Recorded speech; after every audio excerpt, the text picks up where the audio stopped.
not building this car for YouTube. The camera's here for practice. The hope is to find community, but the car is for me.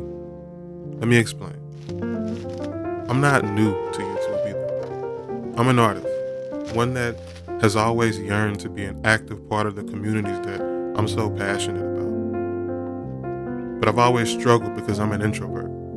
So, like my first channel, YouTube becomes the creative outlet to not only showcase and share, but in search of community. Truthfully, my other channel has seen better days. But that's what happens when you change how you do what you love for other people.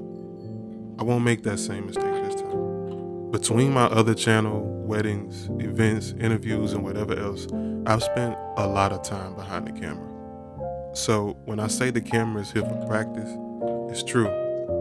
I love telling stories. So much so is what I do for a living now. This channel just so happens to be a two-for-one because, as I've said before, I loved cars before, well, anything else. And here I get to tell the stories, and I get to be around the cars. And then there's community. It's easy to find people who like music, people who like film or cars, but I always want to be around the people who loved these things. People who nerd out about them and get excited to talk about what others would consider mundane. Because that's where passion lives. Some of these people have already found me here. Some of y'all comment, like, subscribe. Some of y'all even go out of y'all way to message me on IG or email me or even chat with me on Discord. Y'all share y'all knowledge with me. But more than that, you share your time. Something you can't ever get back. For that, I can't express my gratitude enough. You guys are helping me do what for a long time seemed like only a dream. And it's really in reach now. It's not just my story I want to tell. If you've seen the video with Diana, you know I want to help tell other people's stories too. Like many of you here, I love the Mustang, but I also love to learn why people love the cars and communities they love. I appreciate them all. There's no ego here. Car people are my kind of people. So I'll be telling more stories along the way of the people that I hope to meet.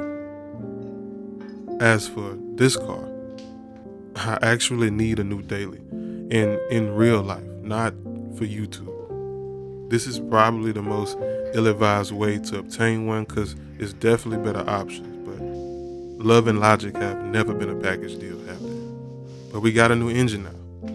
And no, it isn't the engine that y'all watch me take apart, unfortunately, and it's not a 0-mile engine either. It's a freshened up 302 with some head work and an E303 cam as well as some other stuff. But I was offered a pretty good deal, and it definitely accelerates my timeline for having the car up and running. There's still a ton of work to do though, so it's gonna start with the engine bay and some underbody stuff. I decided to clean and paint the engine bay because, the engine is already out, so why not? There's also a new clutch and fuel system that I gotta run, and that's just the start, honestly. But the goal is the same as when I started. Get it running. But it needs to be reliable. I'm trying to drive it daily. So a lot of stuff is getting replaced along the way, but only when necessary. It'll look good later, but for now, function over form. And as always, if you have any tips, suggestions, or anything, post it below or hit me up. I'll talk to all y'all soon. Peace.